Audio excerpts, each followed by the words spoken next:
Good morning. Good morning, Tuscaloosa. Good morning, Tuscaloosa, Internet World, West Alabama, downtown Northport, wherever you're joining and watching us on the Joe Gaither Show right here on BamaCentral and BamaCentral.com. I am Joe Gaither. You are the listener, the viewer. You're watching us on YouTube.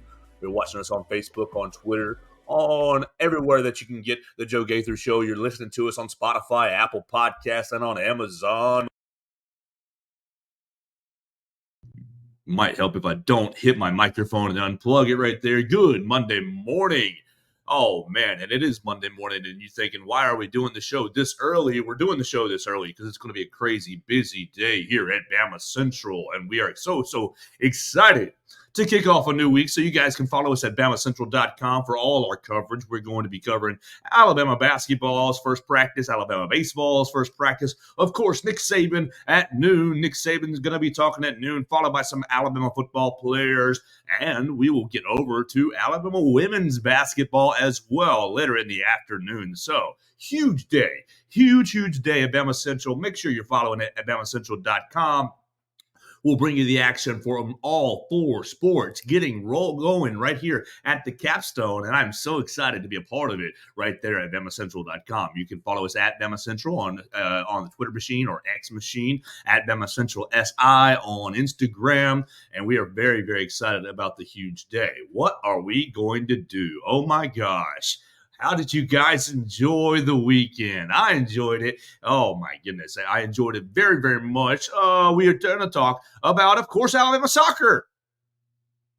Okay, just kidding. We will hit the Alabama soccer game in just a moment. But no. That's not going to be the main focus today.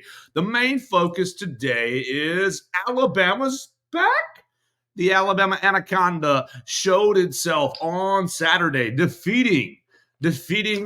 Oh, yes, sir. That's okay. Welcome in, James Ludeman. Good morning. It's okay. Alabama defeating the Ole Miss Rebels 24-10. My man James Ludeman chiming in on the Facebook side of things, and you guys can as well at Joe Gaither 6. You can follow me there on all the social medias: Facebook, Twitter, YouTube, Snapchat, Instagram, all of them at Joe Gaither 6. My man James Ludeman chiming in on the comments. Okay, I was wrong about Bama. Me of little faith. You're not alone. Don't beat yourself up. I listened to a lot of radio shows this past week that had Alabama's dynasty being over, that had Alabama having no chance to beat Ole Miss. And I gotta admit, last Sunday, Monday, Tuesday, I was feeling the same way. Oh my gosh, this thing is about to go off the rails. They're not going to be able to get it back. Everything is on shaky ground. But Wednesday, Thursday, Friday, I started to go the other way and feel the other way. If you watched the Joe Gaither Show on Friday, we had a fun football Friday with our friends from BamaCentral, Miss Katie Wyndham, Austin Hannon, and of course, the man, the myth, the legend, Dr. Chris Walsh. And yeah, I picked Alabama to win the game. Yes, I picked it 34-24, a little too high scoring for what it turned out to be. I picked Alabama to cover the spread, the 6.5-point spread. And so, boom, your boy is 3-1 against the spread. 3-1 against the spread with the Alabama game so far this year. So maybe you want to pay attention to our picks this coming Friday when we were talking about Mississippi State. But let's talk about the win. Alabama beats Ole Miss. I'm sipping coffee. I've got my boy Bruce right here. We're going to talk about it. Oh, yeah. For everybody who's watching this online, you can see my cat. If you're listening to us, no worry. He's going to sit here and chill the whole time. And that is A-okay. What do you want to talk about?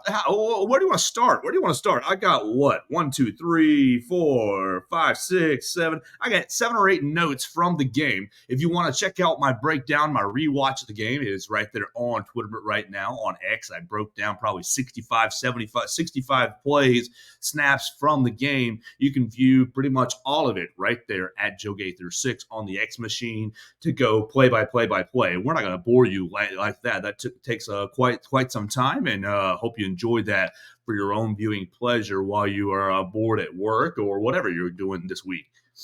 Let's start with the quarterback. Let's start with the quarterbacks.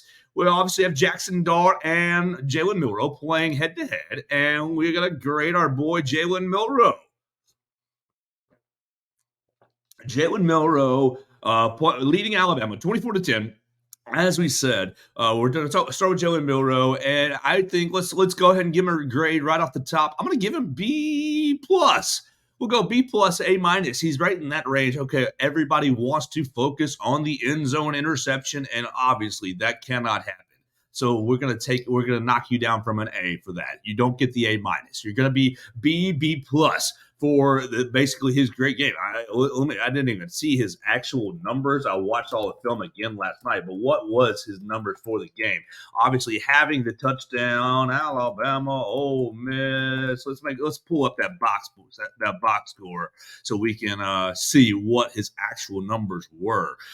Ends up throwing the big touchdown. Obviously, he threw the interception. Clearly, he rushed for probably 30 yards, something in that range. And leading Alabama, that's what I want. Thank you. All right. 17-21. 17-21, 225 yards, 1 touchdown, 1 interception, 16 carries for 28 yards. No touchdowns there. A handful of scrambles. And Ole Miss, they played the game, they played as smart as they wanted to, but I don't really know that Pete Golding was doing anything that special against Jalen Milroe.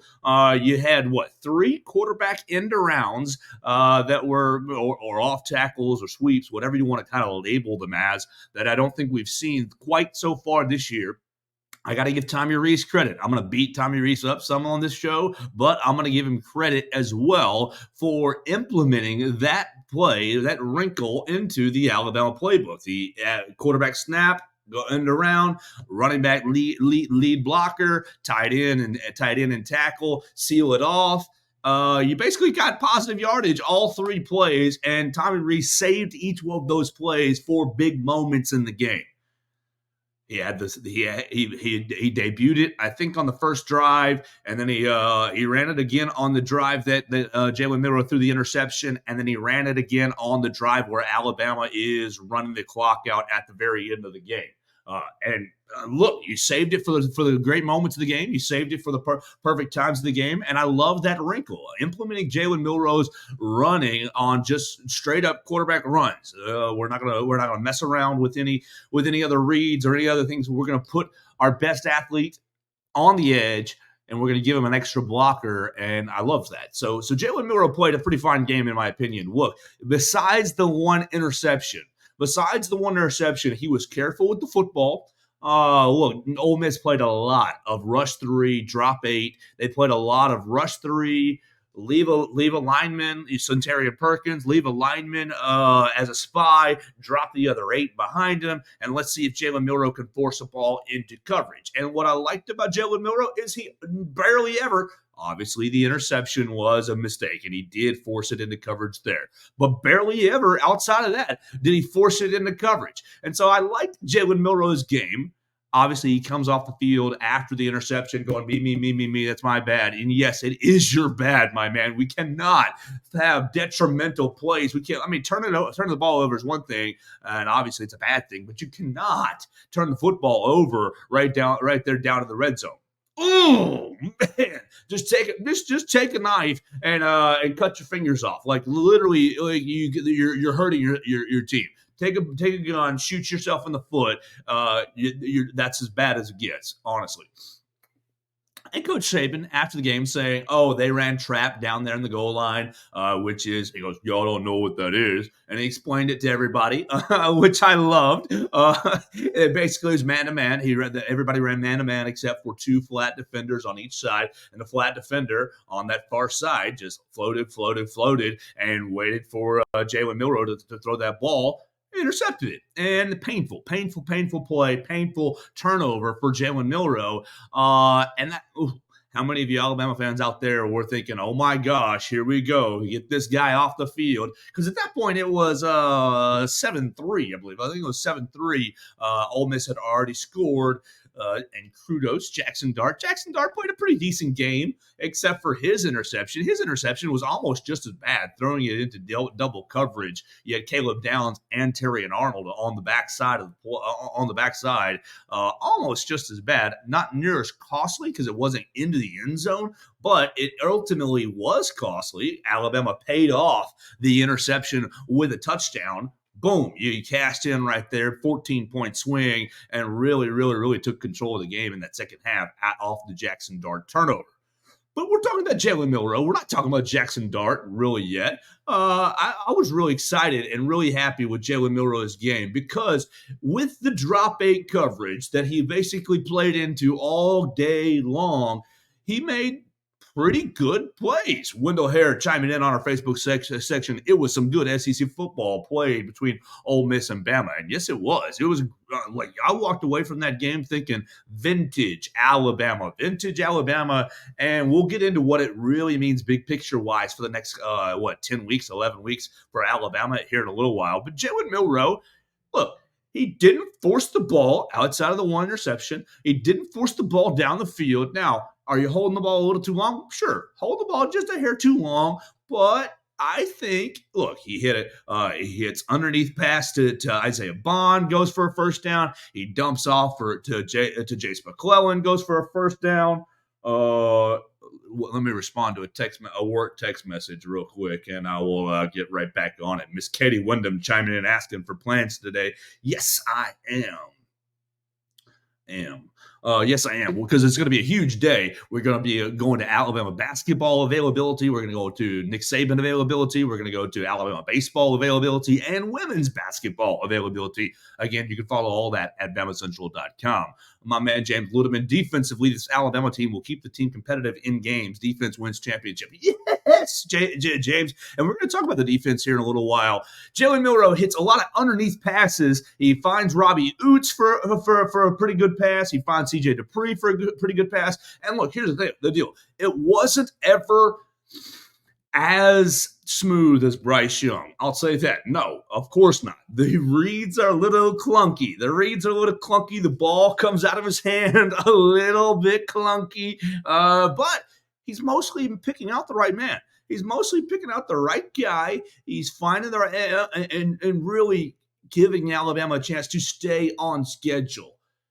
And so I was really happy with Jalen Milroe's game. And does he have room to grow? Absolutely, he has room to grow. He has miles and miles to grow, especially in the passing game. He does. But the leadership that he showed, bouncing back from the interception and continuing to lead Alabama, putting it obviously behind him. He did seem like he learned from the interception. Boom, the touchdown pass to Jalen Hale, hanging in the pocket. I mean, Suntarine Perkins hit that fella right there in the chest on the touchdown pass. And he lets it go, and obviously he bounces it back up. And he leads the rest of the team. Quarterback runs. Look, Jalen Milroe is a work in progress. That's what he is. Is he better than Bryce Young? Absolutely not. Is he better than Mac Jones? Absolutely not. Is he better than Tua Tagovailoa? No, absolutely not. My man James Ludeman chiming in. Yeah, the tough part for Milroe is following the 4 quarterbacks that are in the NFL. Is he better than freshman Jalen Hurts? Maybe, probably, could be. But obviously we see what Jalen is now in the NFL, and we are exactly like James is chiming in, kind of comparing him to finished products. Jalen Milroe is 4 or 5, just made his 4th start for Alabama. Like, come on. He's a redshirt sophomore. Everything is still a work in progress. You're going to have to help him out. And help him out, you saw this past weekend. My man Wendell Hare is going to hit my next point. Offensive line taking a step in the right directions. I saw some positive things from it. So Jalen Milroe is a work in progress, and we're going to give him a B+ for this past weekend's game. You can't get an A because of the red zone turnover. The red zone turnover is terrible. Not so good. Yeah, perfect. All right, but very good. The Alabama offensive line played pretty well. I just watched the tape again last night throughout the game. Were there misses? Yes, of course, there were misses. You had a couple of Caden Proctor, oopsies. You had a Darian Dalcourt whiff or two. You had Seth McLaughlin falling on the ground a couple of different times. But as a whole, as a big picture, the Alabama offensive line played largely pretty well. You gave up 4 sacks in the first half, gave up no sacks in the second half. Part of that is because Jalen Milroe hung in the pocket a bit more in the second half. Part of that is due to the Alabama offensive line adjusting to what Ole Miss was doing. Now, Ole Miss was rushing 3 most of the game, sometimes 4, barely ever much more than that. A couple of times they brought heat, but Alabama's offensive line held up largely throughout the game. Now, on the big touchdown pass that Jalen Milroe threw, got smashed by Centarian Perkins. You did have miscommunications with Caden Proctor and Tyler Booker on the twist stunt. Centarian Perkins came in underneath it, and nobody saw it. No one saw it. All right, no, that's going to happen. But on the whole, the Alabama offensive line took steps forward. Were they as physical as they need to be? No. Were they, as clean as they wanted to be? No. Very interesting to me. Two different things.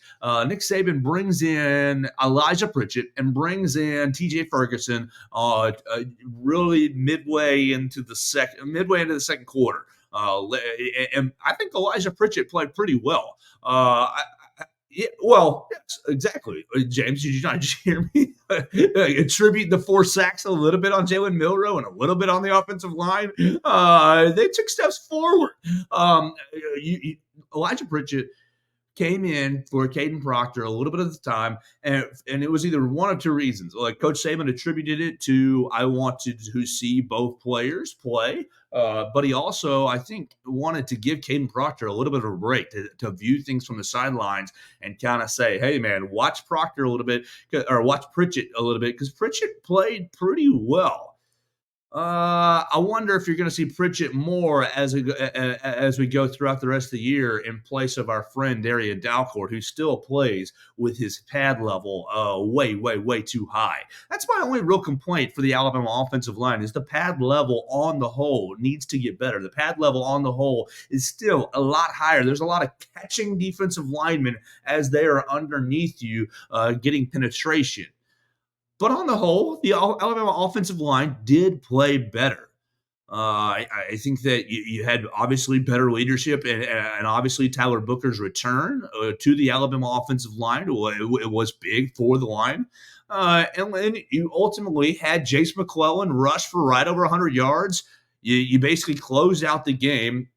The second half of the game for the Alabama offense was really beautiful, honestly. First half, finding your footing, maybe needed to get your butt kicked a little bit and figure out figure out the level of physicality that it was going into that's going into the game.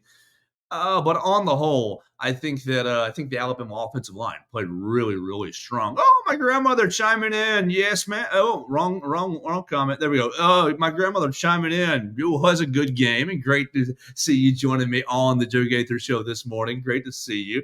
The staff of this team is scheduled 4 out of the 7 remaining. I don't see another loss. It's a book a trip to Atlanta. Maybe so. The stat on this team is really protecting the football. Protect the football and allow the defense to do its thing. Because let's shift to the defense real quick. The defense over 4 games, you played 4 games, have played really 4 beautiful games. You've taken a bad fourth quarter against Texas where the Alabama offense didn't really help you out. The Alabama offense left you on the field. The Alabama offense put you into 2 bad red zone situations off turnovers. The game against Texas, I mean, you played 4 really good defensive games outside of really that last quarter against Texas. I think you've got the makings. Like, you put this film back on, if you guys haven't recorded, go watch the times where Alabama up front. Alabama, oh my gosh, the last 2 games up front has absolutely whipped the opposing offensive line. Now, granted, last week it was against USF, and that's, throw that out there. You're not going to be playing USF-like teams the rest of the year. But the Alabama defensive front got a lot of pressure with 4. And then what I loved, I think Kevin Steele, okay, we're going to go back to a little bit of the conversation last week. Who's calling this Alabama defense? Our man Lane Kiffin said, I don't know, but whoever it was, they did a good job today. Yes, they did. I think Kevin Steele, after the Texas game, said to Nick Saban, hey, man, I want to blitz more. And whether it was Tavares Robinson calling the blitzes or what, the last 2 weeks with USF and Texas have seen way, way, way more stunting than I have and blitzing than I have seen, in quite some time. You had a double safety blitz on the final 4th down of the game that led to a major incompletion. You have lots of bringing linebackers in and mixing it in. Trustman Marshall even looked like a competent linebacker in this game. Oh, rest in peace, little Deontay Lawson. We're going to find out how bad his ankle injury is today. But Jihad Campbell comes in and plays very, very well in his today. But beautifully, really, you have Chris Braswell and Dallas Turner coming off the edges, collapsing the line over and over and over again. Those two guys have been playing outside their minds the last 2 weeks. You got to stay at that level. You got to stay at that level because here's the deal. Rat poison coming in, rat poison. You cannot get this great second half where you are playing vintage Alabama football, ball control, great defense, solid offense, hammer, hammer, hammer. The Alabama Anaconda is choking Ole Miss out. You can't have that and walk into this week saying, all right, we got it. Sure, Mississippi State's bad. They're not a good football team. But you're going on the road. They're hungry. They're 0-2. You cannot believe your own press clippings. Whatever you've done over the last week and change, 2 weeks and change, the approach that you've taken through practice throughout the last 2 weeks and change has to be the same. Look, you heard them talk about the Texas week. Oh, we thought we took winning for granted. No. Right here, everything, you're starting to give the Alabama Nation what they want. Come on, guys. You're going to have to stay on it. Chris Braswell, Dallas Turner, you're going to have to stay on it, really just killing the other tackles, killing the edges of their collapsing the pocket, and really being, terrorizing opposing defenses. Want to give a huge shout out to Tim Keenan. Tim Keenan, Birmingham native, has really, really, really come on.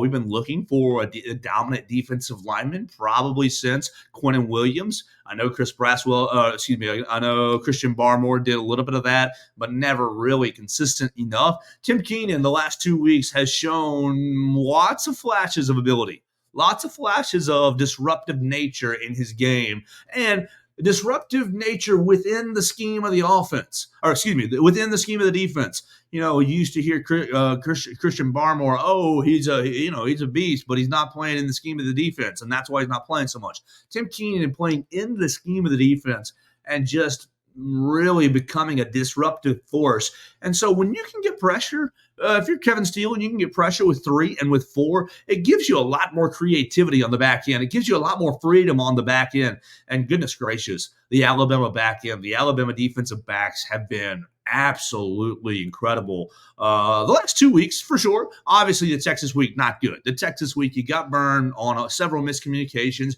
And Nick Saban talking about that, really attributing it to not having Jalen Key and not having Malachi Moore throughout the week to get the communication quite right. Going out there against a great Steve Sarkisian offense and getting confused on a couple of switches, a couple of schematic issues, and getting burned deep down the field. The last 2 weeks, though, obviously USF. It's USF. But you're playing a quality Ole Miss team, and Terry and Arnold and Kool-Aid McKinstry are all over everyone. Oh, man, those two guys are just blankets, and really blankets in such a way. What's been your biggest complaint about the Alabama DBs over the last couple of years? Too many pass interference calls, too many holding calls, too physical, and really, you're not defending the pass one-on-one because you're not turning your head around, you're not reaching, you're not looking at the ball, you're playing the man and getting penalized. Terry and Arnold and Kool-Aid McKinstry, if you put these defensive backs on tape the last 2 weeks, it has been absolutely gorgeous. Terry and Arnold really the entire year outside of a couple of penalties against Texas. But goodness gracious, those two guys have been magnificent on the back end. And of course, you knew that Kool-Aid McKinstry was going to be magnificent going into the year. And I have been a Terrion Arnold supporter really for the longest time, for the last 2 years. I know Terrion had a kind of a difficult year last year, but I've loved his athletic ability and the tools that he possesses. It seems like over the spring and summer, Terrion Arnold has really clicked from a man-to-man perspective, and just playing outside of his mind. My one complaint is an aesthetics complaint for both those guys. And maybe you guys can answer this in the comments. What's the deal with wearing a mouthpiece and not wearing it? What's the deal with, I don't care that they're wearing green mouthpieces and there's no green in the Alabama color scheme. I don't care. You can wear pink, green, red, orange, black, purple, white. I don't care what color it is. That doesn't really bother me at all. But what bothers me, and maybe this is me being old, maybe this is me being antiquated a little bit, but come on. Just having it hang from your face mask the entire game, put that baby in your mouth. Put that baby in your mouth, chomp down on it, and play some football. I don't understand. Now I get it. In the NFL, mouthpiece rules are much more relaxed, and I understand probably the guys aren't as, we don't love playing with a mouthpiece. Well, having it, is it too big for your mouth? Somebody brought that up to me. Maybe it's too big. They can't breathe. Remold a mouthpiece. Remold it so that it fits nice and tight. The Steph Curry mouthpiece that was kind of like Invisalign. Remold it to your mouth. I'm sorry. And that just makes me a fuddy-duddy, probably. That just makes me a little bit antiquated. But it just drives me crazy watching the games and seeing that mouthpiece dangling from all their face masks in the back end. Just put it in your mouth. Chomp down on it. It's there for a reason. You'll save your teeth. You'll save your teeth. You might go play a little more physical. I don't know. Just is a personal problem that I have. Not the problem with their play, because those two guys are playing outside of their minds. But when I put it on tape and I see that green mouthpiece hanging down out of their face mask, ugh, just drives me nuts. Okay, all right, here we go. What else we got on tap for the day? I'll go back to Jalen Milroe real quick because I missed one of my points. A couple times, the Jalen Milroe is escaping the pocket on tape. I'm noticing he's rolling right, but all the receivers are to the left side. The whole play scheme has worked its way to the left. But he's rolling right-handed quarterback. That's what you feel more comfortable with. Get that, totally get that. But my mans, you're rolling right, and there's no one over there. There's no one over there but three Ole Miss defenders looking at you because they're in zone coverage. But all your receiving options are over to the left. So you got to get a small negative for that as well. That's why I don't want to give you an A for your grade. I'm going to give Jalen Milroe 86. Nice solid B. Not quite a B plus, but a pretty good game for Jalen Milroe. All right. Good. I have, oh gosh. Oh, yo. The worst part of the game. The most infuriating part of the ball game. First and goal from the 1. First and goal from the 1. From the 1 yard line. Oh my gosh, Tommy Reese, I could have driven over to Bryant-Denny Stadium, found my way up to the press box, and choked you out myself. Unbelievable. First and goal from the 1. You're lined up in shotgun. First off, all right, how many times this year have you seen already 3rd and 1, 3rd and short, Alabama lines up under center, quarterback sneak. You've seen 2 quarterbacks, 3 quarterback touchdowns this year, rushing, Buckner, Milroe, Simpson, all in the first week with against MTSU. Yes, I know. But goodness gracious, you need 1 yard to put a score on the board. You need 1 yard to send Bryant-Denny Stadium into a frenzy. You've already got them percolating. You've already got them ready to outburst after the Ja'Cory Brooks punt block. And very fortunate, the Ja'Cory Brooks punt block doesn't go out the back of the end zone for a safety. Yeah, you'd like the 2 points and you take possession for sure, but man, you want to have the 6-point touchdown. And you've got the opportunity. First and goal from the 1. And you line up in shotgun like a fool. like an absolute fool. Do we have plays that are under center? Do we have any under center plays? Now I know I've seen it with quarterback sneak, and you did run a play from under center right in the second half. Your first play was from under center. You've got problems with inconsistent snapping. Sorry, Seth McLaughlin, but it is true. You've been snapping the ball all over the place, whether it's high, low, left, right, too hard. You got problems with the snapping. Get your rear end under center, quarterback sneak it, take your 1 yard, get into the end zone, and let the top off of Bryant-Denny Stadium. That place would have gone mad. But it did go mad for an absolute other reason. You snapped the ball over the head. Now, Coach Saban says that the snap wasn't ready. You can look at it on my X. I put it as one of my clips right there at Joe Gaither 6. I don't know that that's quite the case. I think that was more so his best answer to McLaughlin snapping it over his head. Now, that was his answer from seeing it live on tape, or live on the field. He hadn't had the opportunity yet to diagnose it on tape. No, I think the whole line was ready. Yes, Robbie Utes did false start on the play by nose. And yes, Tyler Booker and at that point Elijah Pritchett never got out of their snap or never got out of their set. Excuse me, they never fired off the line. But so something was clearly wrong. Something was clearly wrong. But the snap being right over Milroe's right shoulder just sends everything into just sends everything into disarray. And then you're looking at 2nd and goal from like the 20. You have a penalty. Just throws everything off, and you have to settle for a field goal. Maybe MVP of the season so far this year, as far as playing the best at their position. Will Reichert, but so far, knock on wood, has been so consistent. You love that. James Burnip as well. But those two guys have been extremely consistent already through 4 weeks. You want to see it continue. You don't want to give them their flowers too early, because anytime disasters can strike from the kicking game. And so give them some flowers. You get Will Reichert, 3 field goals, 2 field goals. Yeah, 2 field goals, and then obviously you have Ty Simpson cash in for 2-point conversion, and the rest are extra points. But just a great game, really a fun game. And for you Alabama fans out there, I hope that you feel very encouraged. Hope that you feel very encouraged, because you do, as my man James Ludeman said, let me scroll back up to it. Where is it? Yeah, you do have a championship level defense, I think. I think this defense could be right around that 2011-12 range. You're not at 2016 where you're turning the ball over and cashing in a lot of touchdowns, but you're getting pressure with 3 and with 4 rushers. You're bringing blitzes with athletic linebackers like Deontay Lawson, Jihad Campbell, and Trez Marshall. And these guys are creating lots of disruptions up front.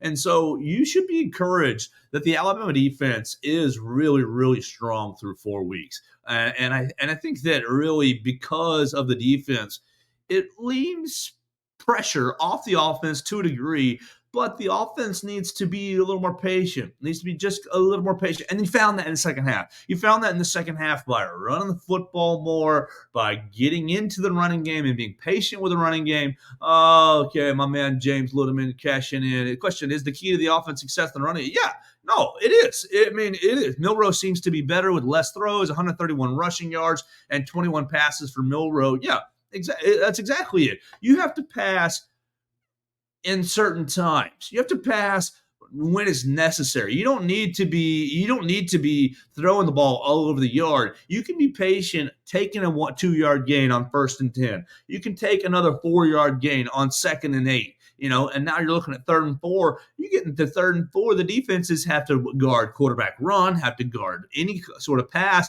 have to guard handing the ball off again. I think that the key to this offense is just staying on schedule. I mean, obviously, you love the big plays over the top, and we'll hit you, Burton, in just a second. You love the big plays over the top. And you've seen Jalen Milroe has been capable of throwing the ball down the field. His deep ball has been pretty nice throughout the year. But it's all about just staying on schedule with this Alabama offense. You don't have to go for, you don't have to hit the hit for 45 yards of pop and throw, 20 yards of play, this, that, and the other. Of course, you love that. You're never going to turn that down. But Tommy Rees, just got to find some more patience, my man. You're going to have to find some more patience, and you need to realize that you're dealing with the University of Alabama, not Notre Dame, where you're trying to out scheme some guys and be too fancy. Oh my gosh, the Kendrick Law end around, speed sweep, whatever you want to call it, down there on the goal line into the short side of the field where Ja'Cory Brooks has responsibility for two Ole Miss defenders. Like that bleep ain't going to work.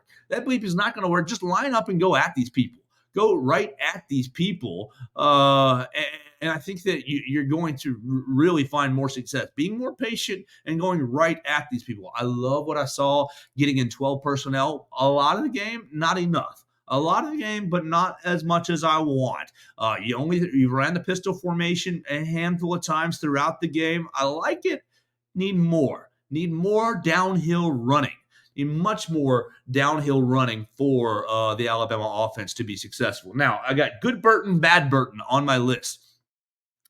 Good Burton, bad Burton. Jermaine Burton makes probably his greatest play in an Alabama uniform in this game. Jalen Milroe throws the bomb up to him, and it was off target. It was not online. Jermaine Burton finds it in the air, makes an adjustment, and catches it, fingertips catching it, sliding down the field. And I'm thinking, oh my gosh, Jermaine Burton, where have you been?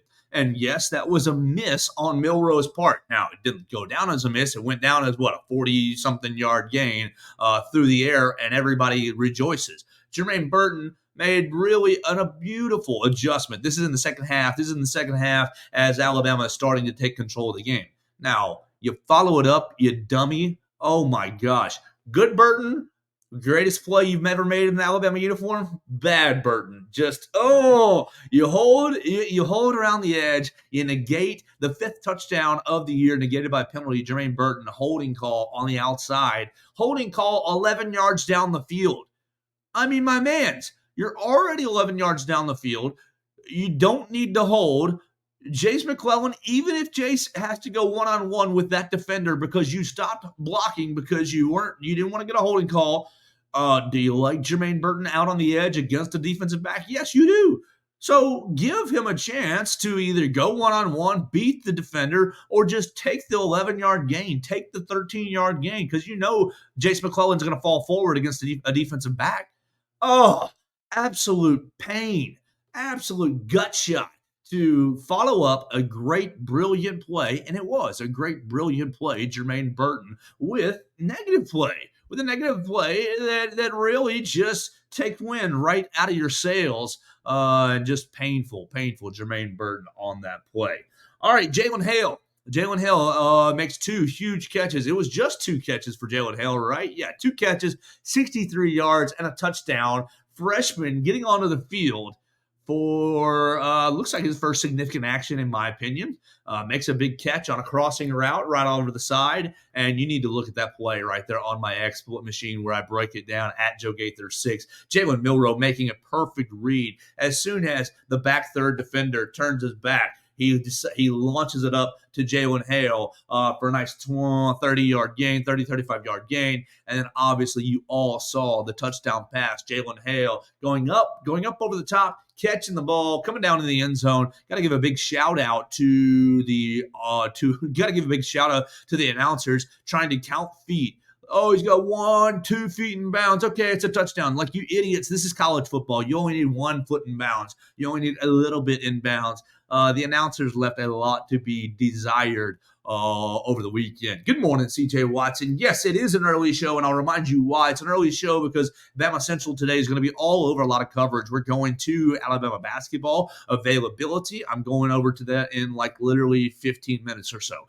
Then we're going to have Alabama football availability at noon. We're going to have Alabama baseball availability at 2:30 and Alabama women's basketball at 3:30. So it's going to be a huge day. We'll be at 4 4 different press conferences, 4 different sports, holding their usuals. Look, we're having our first practice for Alabama basketball, spring baseball, and Alabama women's basketball as well, having their first practice. So getting excited for those winter sports getting going, and fall ball getting rolling for baseball. We'll be all over it at BamaCentral.com, and I'll be tweeting all about it. So we're excited about that. We're excited about that right here at BamaCentral.com. All right, so Jalen Hale, you get your shout out. Jalen Milroe, we're giving you a B plus. Centurion Perkins on the Ole Miss side, you got to get a gold star. Gold star for Centurion Perkins, being just wreaking havoc throughout the day. The Alabama offensive line was better. But Centurion Perkins did challenge Pritchett, challenge Booker, challenge Dalcourt, challenged all of them, and really was all over Milroe in the quarterback spy game, and just really an impressive player. You can see why Lane Kiffin was praising him throughout the week. Centurion Perkins is the only guy that Alabama wanted, and you can see why Alabama wanted him. He looks like he's going to be a stud throughout his career. Right there with Ole Miss. Now, a little thoughts on Lane Kiffin, and we'll wrap this bad boy up. Little thoughts on Lane Kiffin. Lane Kiffin essentially goes into the media and is lamenting, this was our shot. We really wanted this game. We tried to do some things different in this game. I don't know that I agree. Lane, you didn't go for it on 4th down until late in the game. Now, a lot of that was Alabama winning on 3rd down a lot. Oh, gosh, Alabama did win on 3rd down a lot, getting a lot of pressure on Jackson Dart. And Jackson Dart played an okay game. He wasn't great, but he wasn't terrible. The interception was a terrible choice, throwing it up into double coverage and really kind of nuked Ole Miss's chances. But it wasn't great. It wasn't terrible. I don't know, Lane. Your defensive game plan. Sorry, Pete Golding. I was always one of your defenders here in Tuscaloosa, but Pete Golding, you really put on a vanilla game plan. Didn't really do a whole lot of things that were going to challenge. Like you did a lot of tackle in stunts, twisting stunts on the defensive line. But you didn't really bring a whole lot of extra pressure. You didn't really challenge Alabama up front in that fashion. You hardly ran any man-to-man. It was a lot of zone coverage. Everybody look at Jalen Milroe and make him try to find a hole in a game. And Jalen Milroe played a very patient game, taking underneath routes and taking routes that were open. Look, he only pressed the ball down the field a couple of times, and when he did, most often it was two dagger shots. You had the over the top to Burton, you had the over the top to Hale. Hale got an intermediate route over the top as well, but most everything else was a 6-yard pass, an 8-yard pass, right down, taking the man right in front of you. And yeah, my man C.J. Watson noticed Milroe hanging tough in the pocket, checking down. But yes, showing massive progress. So really, Pete Golding, I don't really think Pete Golding, you challenged the Alabama offense that much. I don't really think that the Alabama offense really ever had to do anything beyond what they wanted to do. And that's what kind of frustrated me some about Tommy Rees's approach, trying to get a little too fancy on the end around to Kendrick Law, being in the shotgun from 1st and goal from the 1. Like, I think Alabama could have lined up and played bully ball and bullied its way down the field throughout the entire game. Now, they did in the second half, and they did on really the drive that broke Ole Miss. You had great rushing throughout that 3rd drive in the second half. And so I don't really know that Lane Kiffin and Pete Golding put on their best game plan. Now, the next game that I coach will be my first. But Lane, I think when I rewatched the tape, your game plan offensively left a good bit to be desired. I think it was a very conservative game plan. Now, some of that is due to, I think he has a lot of respect for the Alabama athletes, but it seemed to be very conservative and didn't really seem to challenge the Alabama defense schematic wise, or the Alabama offense really schematic wise either. And so Ole Miss going to have to go lick their wounds. I dropped them down in the SEC power rankings. I think I dropped them from 1 to 6. and I moved Alabama up from 7 to 5, back into the top 5. Oh, the Georgia Bulldogs put them finally at number 1 in the BamaCentral SEC Power Rankings. Yeah, you beat UAB, but golly, Georgia has left a lot to be desired as well. The SEC looks wide open. SEC looks wide open. And so right here, the rest of the season, everybody who wants to say the dynasty's dead, I think that you might regret all your takes from the week prior, declaring the Nick Saban dynasty over. Now, will they win the West? I don't have a clue. I cannot say that. But do they look like maybe the best team in the West right now after the first week of real SEC play?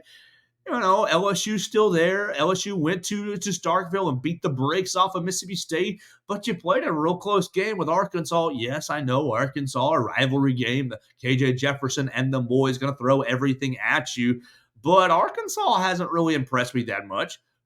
So what to make of LSU? We're going to have to keep watching them. Now, Ole Miss will play LSU this week, and that'll kind of give us a better idea of what LSU is going to be.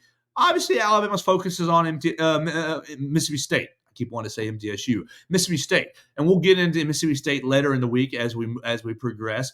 8 p.m. kick this weekend. Everybody sip your coffee throughout the day on Saturday, as we're going to stay up late on Saturday night and try to keep this thing rolling, try to capture the momentum that you found in the second half. Look, Coach Saban after the game saying, you know, we believed in these guys. We needed these guys to believe in themselves.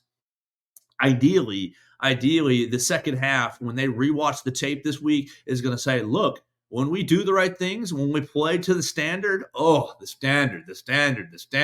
When we play to the standard, then we can play well. We can play Alabama football. The defense throughout the game, really through 2 weeks, has played Alabama football. The offense, obviously shaky last week against USF. But the first half, you know, the offense was close in the first half.